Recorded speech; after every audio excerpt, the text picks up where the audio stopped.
So, bakit sasalakayin ng otoridad yung bahay niya?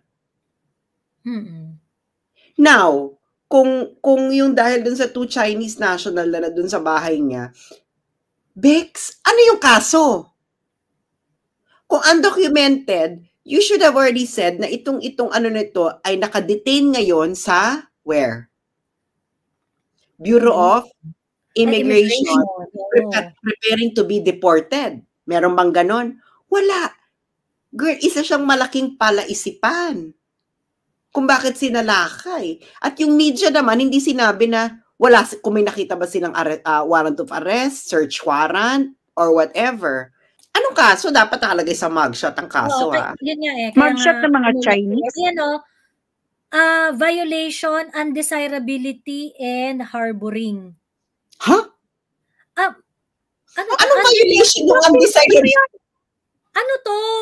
Tita Itz, ano to? Undesirability. Overstaying, undocumented, undesirability. Cambodian yan eh. Cambodian, oh. Cambodian. Kita mo yung nahuli, sabi nila, 2 Chinese national. Ito ba yung sinasabi nilang 2 Chinese national? Cambodian yung isa eh. Cambodian yung isa. So, paano ngayon naging 2 Chinese national? There is something seriously wrong here. There is something seriously wrong. Hindi, inano lang yan. Kasama yan sa undocumented, undesirable alien. So, it falls under the same, same, parang, girl, same ang pangalan niya ay Keping. Ang pangalan niya ay Keping. Ang Keping is a male name. Bakla po, pwede ka ba magposas ng tao na wala kang warrant of arrest? Or you don't see the person committing a crime?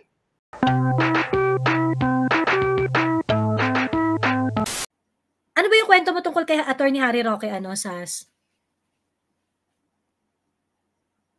Naka-mute ka. Tanggalin mo na yung naka-project. Ang nakakaloka dito kayo sa balita, ang sabi is sinalakay ng mga otoridad yung bahay niya sa Baguio. Bahay daw niya. At may nakitang 2 Chinese national. Yung isa daw may papers, pero yung isa daw wala. Tapos related daw sila sa Pogo sa Bamban, Tarlac. Allegedly. Now, una, may search warrant ba? And second, meron bang warrant of arrest? Wala naman sinabi na merong kaso. Actually, yan yung glaring yung parang, kaya sabi ko rin, ayoko mag-comment dyan kasi parang sus talaga eh. Yung parang, why they're not talking, kasi usually pag i-report, sabisa ng warrant of arrest na kinembulor, ganyan. Magsa-start sa ganun eh, diba? Magsa-start sa ganun yung kwento. But the news report, the way it was, na parang, nahuli ang ganyan. Tapos parang, they are not reporting facts. Kasi missing yung facts eh. You cannot just invade someone's home na wala kang hawak na warrant of arrest. Exactly. Ganon. Pagkatapos, dumiretso agad sila na yung bahay, pag-aari ni Harry Roque. I mean, but you are able to verify that information but you weren't able to verify whether there is an arrest warrant or none? Hindi. Diba? So, they really wanted to say something. Yung kumbaga parang may gusto silang in-narrative na i-push. Hindi, ano yung kaso? So may Chinese national doon, ano yung kaso nila? You cannot even, pag sinabi mong related sila doon, what does that mean? What does related kanino? Related sa may-ari? Related kay Alice Guo? Related? Parang, look,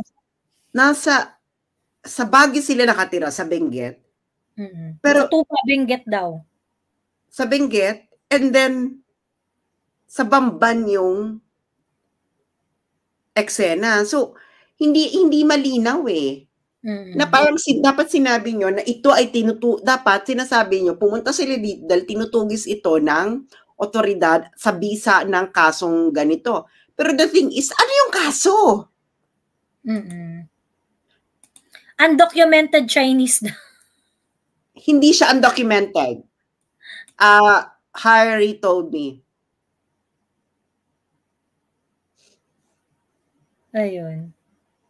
Hindi siya undocumented. Pero, Miss Kine, kahit pa sabihin mo na undocumented siya, kailangan is pa it rin ng proper warrant to of arrest someone sa home, sa loob ng bahay? I don't think that's right.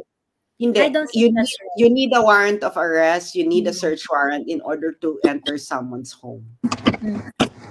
Ayun. Kasi yan tawag dito, yung isa sa mga enshrined na karapatan, Gas, meron kang background noise. Saka, hello, o nahuli, anong pangalan ng Chinese? Hindi rin nila sinabi. Oo. Diba? Actually, ang isa pa dyan yung parang nahuli, kineme, tapos nakita mo yung video, nakatayo lang sila. Hindi naman sila nakaposas. Walang hinuhuli. Walang hinuhuli. Hindi pa, paano mga poposasan? Wala nang warrant of arrest, girl. Correct, oo. Bakla po, pwede ka ba magposas ng tao na wala kang warrant of arrest? Or you don't see the person committing a crime? Is that allowed? I'm asking. So, ang ano lang nito is, hinaharasin sa Attorney Roque. Kasi nga, look, 3 days ago, binalita na papakalanan niya ang protectors ng Pogo sa Senate hearing. And then 3 days after, may ganito. And also inaabangan niya ng bonggang-bongga yung parang hindi pa nai-issue yung kasi I heard Risa answering in an interview na pinag-iisipan pa daw nila kung i-invite nila si Harry Roque o hindi. Ba't natakot kayo? Natatakot sila kasi Harry Roque.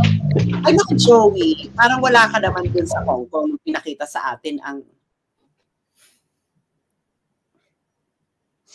Kasi po, sa Hong Kong, habang kami kumakain, may pinaikot si Harry Roque.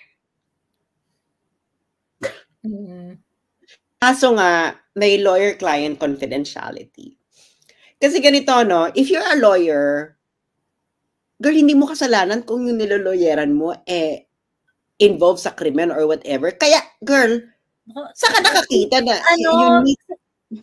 si James Ayla, sobrang misinformed nyo po. Okay?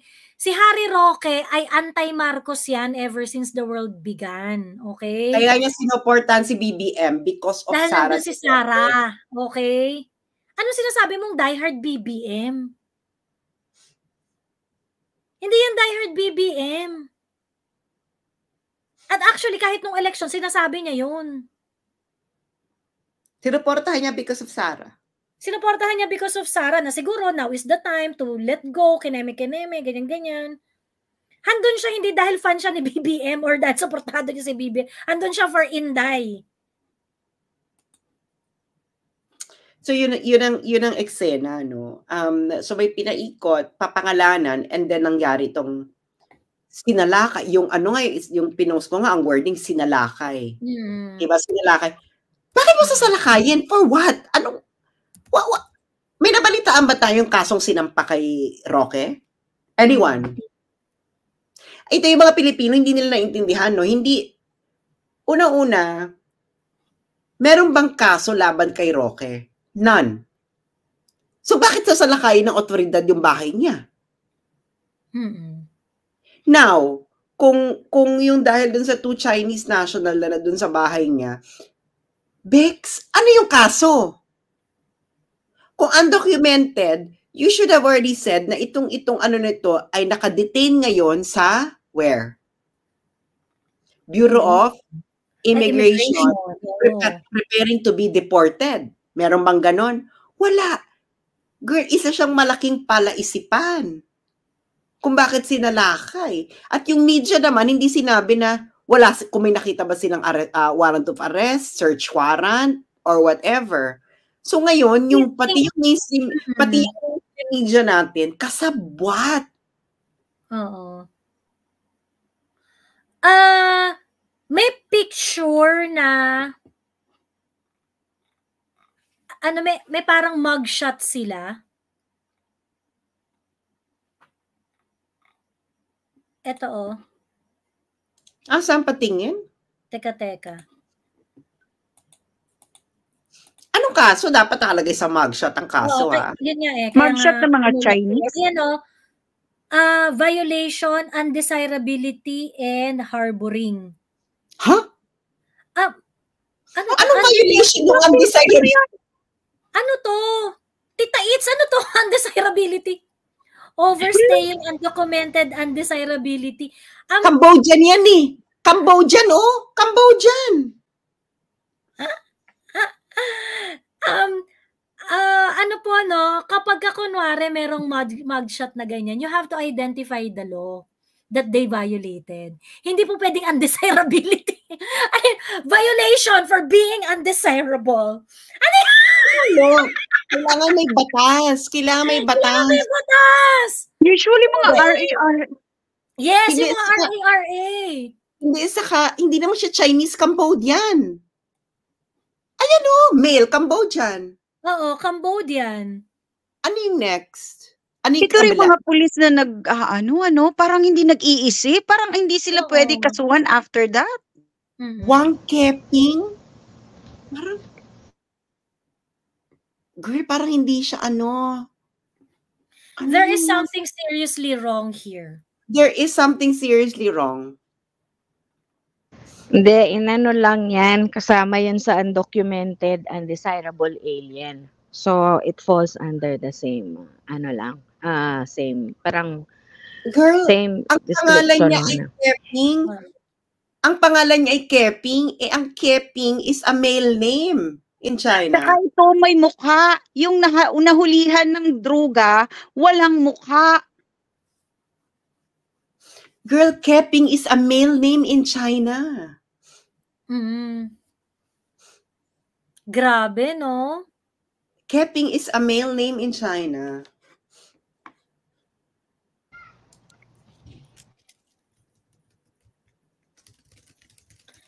Anyway, so I think if they have violated immigration laws, then they have to indicate here ano yung immigration law na na-violate. Section 1, paragraph of RA 1. Actually, copying. Ano yan? Ano yung... Hindi, actually, ang nakalagay kasi dyan is Mission Order number 2024-193. So that should be a Bureau of Immigration. Bureau of Immigration. Pero kasi ang Bureau of Immigration, wala naman silang mugshot eh. May mugshot ba? Ngayon wala kita ng na kailangan ng mugshot. Pero nakalagay dito, kailan siya i-deport? Kasi nakalagay dapat sa mission order, kailangan siyang i-deport. Pero Keping is a male name. So parang, kita mo yung nahuli, sabi nila, dalawang Chinese national. Ito ba yung sinasabi nilang dalawang Chinese national? Cambodian yung isa eh. Cambodian yung isa. So paano ngayon naging dalawang Chinese national? Tsaka ano yung harboring? Sino hina-harbor? We don't know. Ay, sorry, nawala ako. Harboring one. Nag-harbor ba ito ng sama ng loob?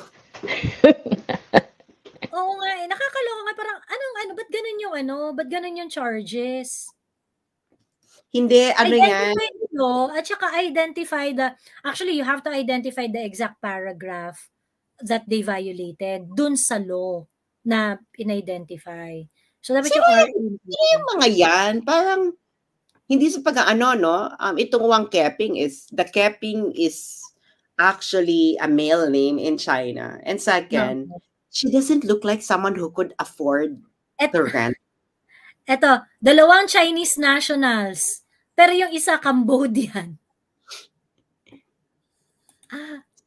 Pinapalusot nila yung incidental to the kasi meron, even for that they should have shown the warrant for the alleged person they're looking for. Pero wala ganun eh. Ay nakaupo siya. Hindi naman siya nakaposas. Nakatayo lang rin siya. May pulis naman.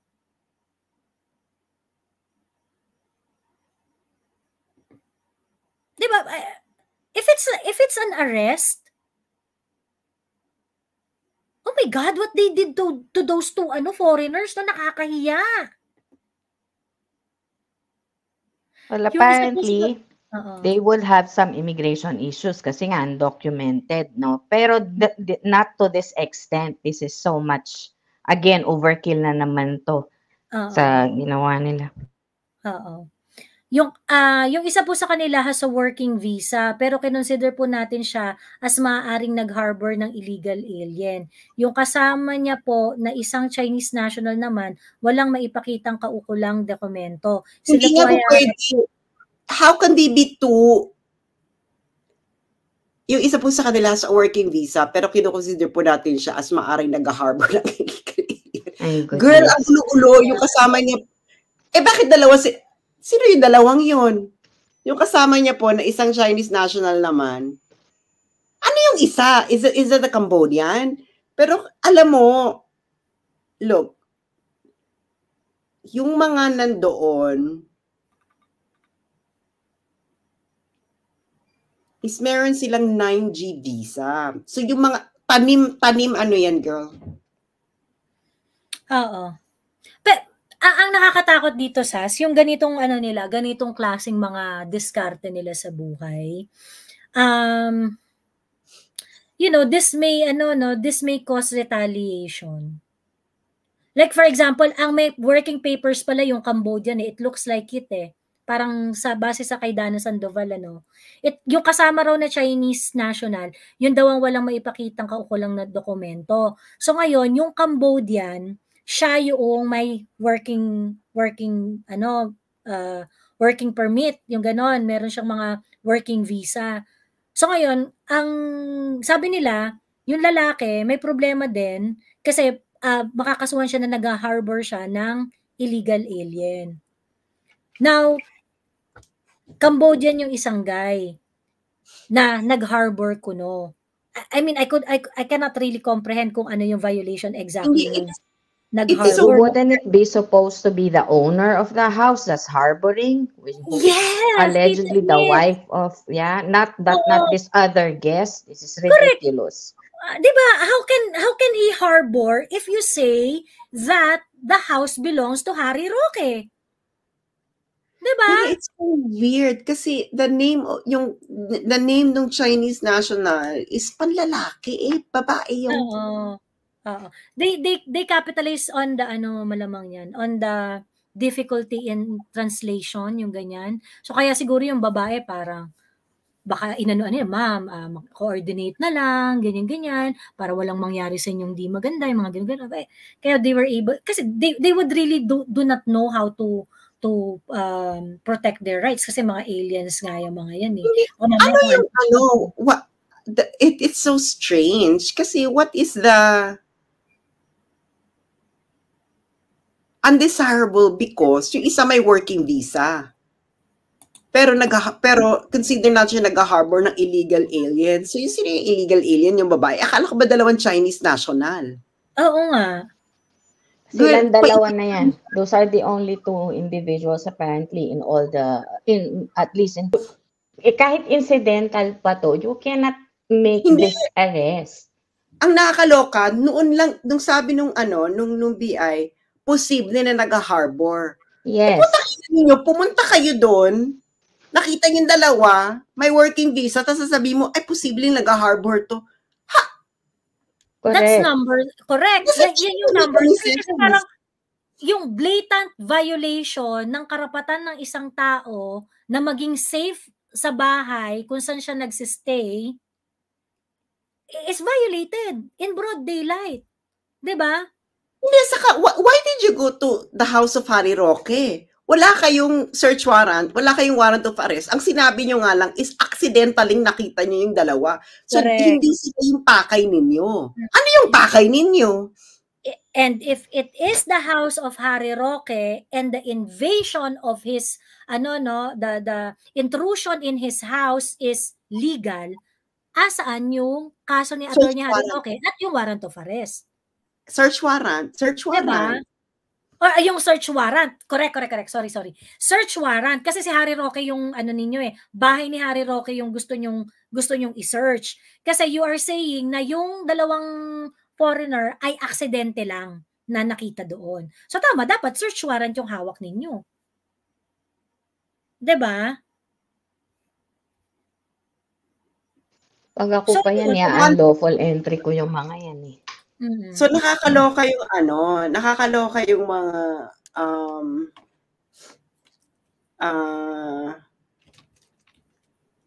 parang Wang Keping is a male name eh. Parang ano siya, yung parang generic name, ganon. Yung Jose at saka Maria, yung ganon. Keping is a male name. If you Google, you wouldn't find a female na ganon ng pangalan, Keping. So, parang, huh? Diba, kung wala siyang document, sabi, wala mapakitang document, kahit passport, I mean, doon mo makikita, totoong Chinese ba to? O dahil lang walang dokumento, ginawa na lang in-check. What is the likelihood of a Cambodian person being with a Chinese person? Like, if they're the only two people in that house, it's possible they're both Cambodians. Baka lang, I mean, these are just possibilities na iniisip ko. Like, doesn't make sense. You have a passport. You show that passport. That's enough for a tourist to enter in the Philippines, right? As a Chinese. So, nagtatrabaho pa siya doon. How do you prove that? You just chance upon them. Diba? Paano mo ma-prove nagtatrabaho siya sa bahay ni Harry Roque? Hindi na-aksidente nga lang nakita mo. So, this just doesn't make sense. Diba sa abroad, hindi naman nila tinatanong kung legal or illegal yung mga Filipino na hina-hire nila eh, diba? Well, iba na naman tong balita from Radyo Pilipinas. Okay. Masahin mo to, kakaiba. Kasi para hingin ng link. Iba to. Okay.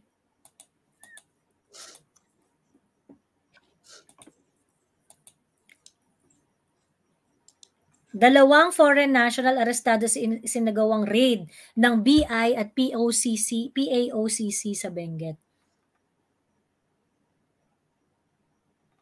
Ayan. Inaresto ng mga kawani ng Bureau of Immigration ang 2 dayuhan kasunod ng isang raid sa Tuba, Benguet ng pinagsamang puwersa ng iba't ibang ahensya ng pamahalaan. Sinasabing naganap ang operasyon sa pangunguna ng Presidential Anti-Organized Crime Commission, Intelligence Division ng BI at ng Regional Intelligence Unit ng Cordillera Administrative Region. Umaga kahapon ng July 27 sa isang tirahan sa isang subdivision sa Barangay Poblacion, Tuba, Benguet. Kinilala ang mga suspect na si Wang Keping at Con Mayorn. Ayon kay Fortunato Manahan Jr., pinuno ng Intelligence Division ng BI, ang raid ay isinagawa batay sa impormasyong natanggap mula sa PAOK tungkol sa isang babaeng Chinese na hinahanap kaugnay ng nakaraang operasyon na naganap sa Bamban, Tarlac. Okay.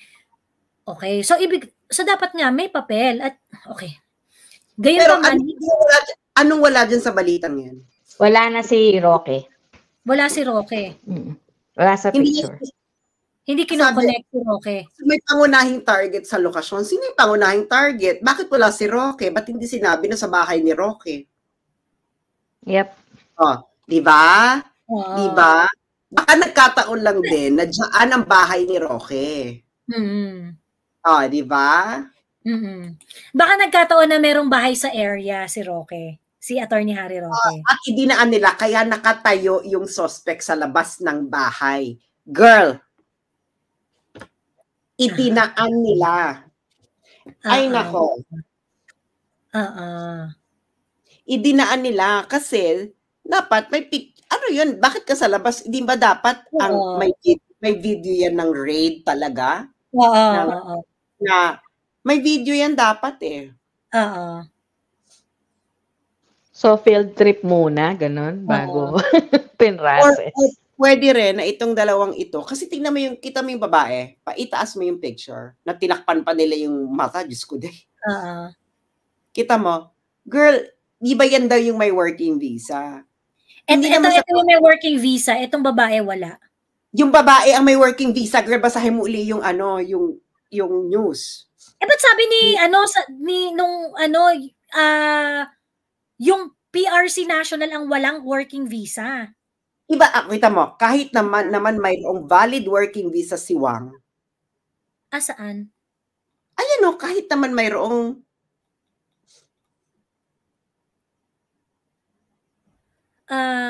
kayo pa man hindi... Yeah, ituloy-tuloy mo yan. Sa halip kanilang natagpuan si Moyern, isang Cambodian national na hindi nakapagpakita ng wastong dokumento at napag-alaman na siya ay nag-overstay. Girl! Nakita mo yung video kanina na pinalabas ko, yung yung sinabi nung Del Rey? Okay. Wait a minute, kaping mainit. Babalikan ko yung statement nung pulis.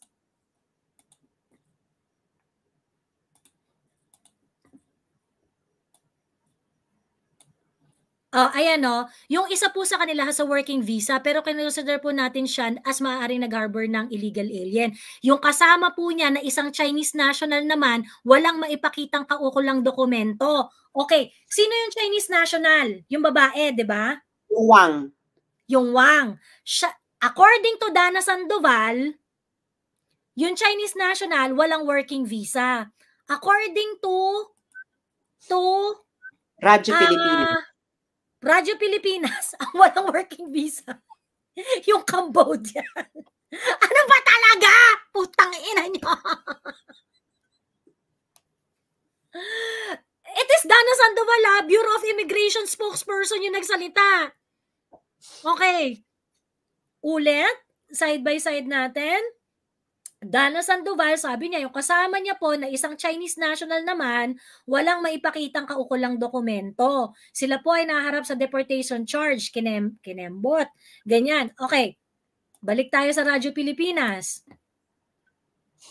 At iano ko lang ang Radyo Pilipinas po, ito po ay government-owned. State-owned. Oo. Ayan. Sa halip, kanilang naabutan si Moyern, isang Cambodian national. Cambodian national, yung lalaki, di ba? Na hindi nakapagpakita ng wastong dokumento. Napag-alaman na siya ay nag-overstay na sangayon sa kanyang visa na nag-expire noong August 2020. Kahit naman mayroong valid working visa si Wang, si Wang yung babae. Yung Chinese national. Maaari naman itong maharap sa kasong paglabag. Again, Dana Sandoval, spokesperson of Bureau of Immigration, ang sinabi niya, yung Chinese national, yung kasama niya po na isang Chinese national naman, walang maipakitang kaukulang dokumento. Girl, nalilito sila sa sarili nilang kasinungalingan. Hold on, unang-una, kung deportation lang yan, that's just an immigration matter.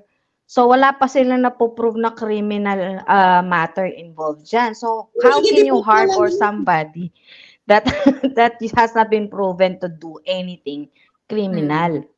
I mean, I'm just saying that they are obviously using both sides of the law na, no? Yung crime, criminality aspect and immigration aspect. And that's very, very stupid for them to do kasi hindi naman bobo yung mga, like for example, you even mentioned Harry Roque, gigisain kayo ng buhay na buhay niyan. That's why siguro immediately tinanggal yung pangalan niya dyan sa, even in the other news I've seen, no, hindi naman talaga definitive na sinabi kay Harry Roque. Allegedly, sabi, puro allegedly kasi maingat na maingat. Pero for them to present these people as if criminals na sila, when this is a purely immigration matter, deport them, but they're not criminals.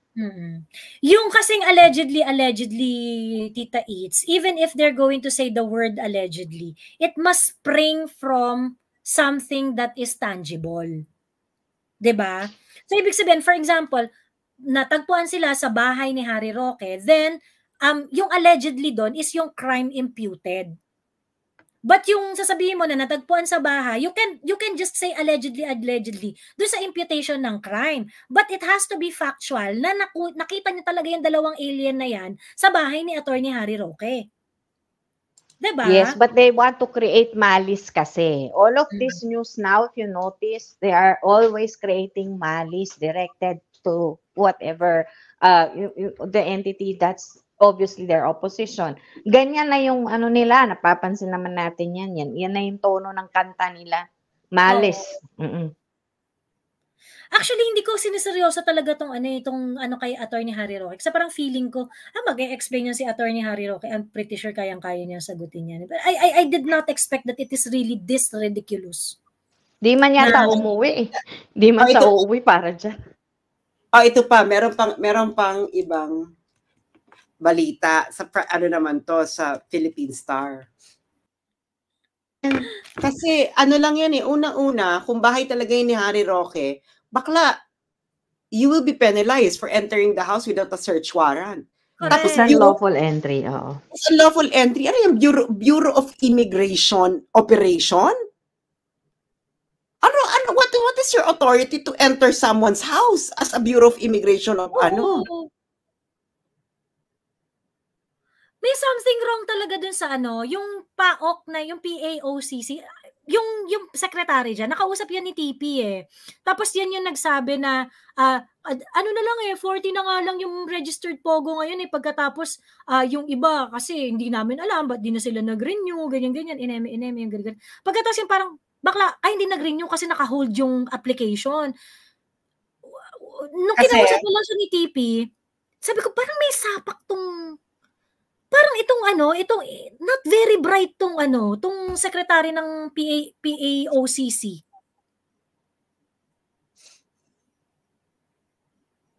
May siya yung parang, bakit ka magsasalita on behalf do sa hindi kasi talaga namin alam kung bakit hindi sila nag-apply, kineme, ganyan. Hala? Anti-organized crime ka, hindi mo alam na naka-hold yung application ng mga kaya hindi sila makapag-apply. Tapos, ang masama pa nun, ini-insinuate niya kasi na mas profitable para sa mga dito sa mga hindi nag-reapply, na mas profitable sa kanila na hindi sila legal kaysa yung legal sila. Ganon. For me, it's it's enabling talaga to the to enabling talaga nung corrupt spaces ng bonggang-bongga. Kasi parang bakit tingin mo na mas yun ang pipiliin ng isang regulated entity na mas pipiliin niya na hindi mag-apply kaysa mag-apply? 'Di ba? May something wrong talaga. At saka para sa kanya, itong PAOCC na to, para sa kanya na pumayag siya na gawin yung ganitong klaseng operation. This guy is incompetent. Whoever that secretary na Well, according to Harry, yung bahay nila sa Metro Manila, meron ng may na.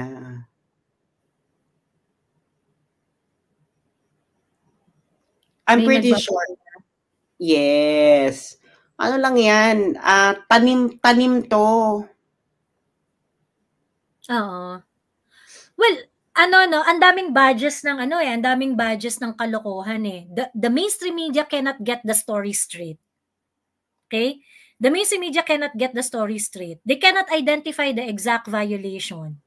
They cannot present a warrant of arrest. And the government run Radyo Pilipinas didn't name Roque. And the government run media did not name Harry Roque. That in order to pin Attorney Harry Roque, you have to create guys, you have to watch the hearing. Kailan? In-invite na ba si Attorney Harry Roque? So pupunta siya. Kailan ba yung hearing? Ngayon. Ata. Today. Monday na, di ba?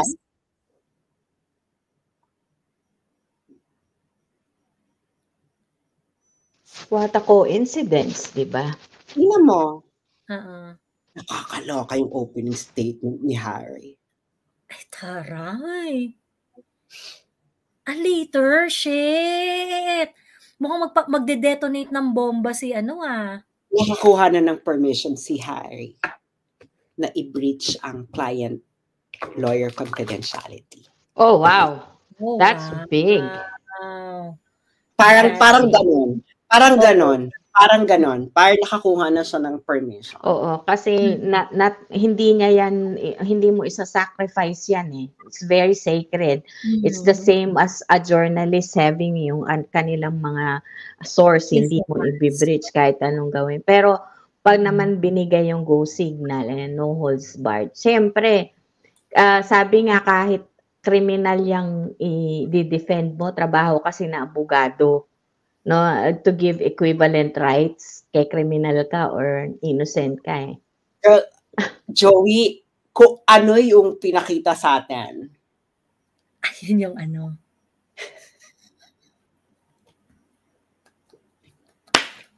Oh, wow. Kayo. Parang kinikilig pa talaga kayo. Oo. Anong oras ba? I-check mo sa Senate kung anong oras yung yung hearing. Nakakaloka. May pa-picture ba? May pa-picture ba sa pa-video din? May pa-picture. May pa-picture. Oo. And because ang nasa picture ay kliyente ni Harry. And somebody else.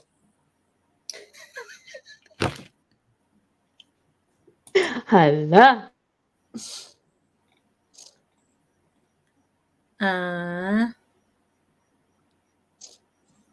Senate sino kaya ang haharang sa hearing na yan? Ay, ba't July ano? Teka. Committee schedule. Ito. Ito yun eh, di ba? Yung kay Risa, Women, Eme. And Dangerous Drugs. 10 Oo, ayun o. PAGCOR. Oo. So, 10 a.m. 10 a.m. No. Pupunta pa naman kami sa ano. Meron pa naman kami pupuntahan ng nanay ko mamaya. So, kasi di ba yun ang hugot ni Harry nung nasa Hong Kong tayo, Joey, na meron kasing client-lawyer confidentiality. Kaya hindi siya agad Hindi niya po pwede to i-release. Kaya nga sabi niya, di ba, na ganun-ganun lang. Pero ngayon, it seems like na either i-breach niya or nabigyan na siya ng permission. So, pwede rin kasing nasa kabilang side na yung client na yan or safe na siya. Well, alam naman natin kung sinong client, no? Alam naman natin kung sinong client kasi pinana na hindi naman dinename ni Harry. Ang client niya is Lucky South. Si Cassie Ong. Oh. Yung Lucky South or something like that. So, ako baka magkaroon sila ng lead.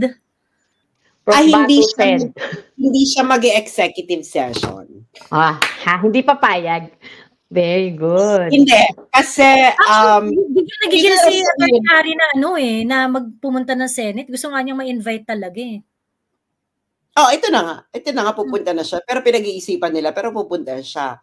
Ngayon, kung hindi siya i-invite, o di i-post na lang yun sa Facebook. Oo nga. Pwede naman doon. Because the only legal thing that is stopping Harry Roque is the client-lawyer confidentiality. Gets ninyo? And then the other thing is banta sa buhay niya. Okay? So, sanay na naman si Harry Roque sa kumain ng bala, ng death threats. Diyos ko Lord. So, client-lawyer confidentiality. Kasi sa isang lawyer talaga, the client-lawyer confidentiality is sacred. Once na ma-violate mo yan, ay, puta. Baka mawalan ka ng lisensya. Ilang infraction ba yan? Isa lang ata, no? Yung? Client-lawyer confidentiality, ma-violate mo. Oo. Pagdating dyan.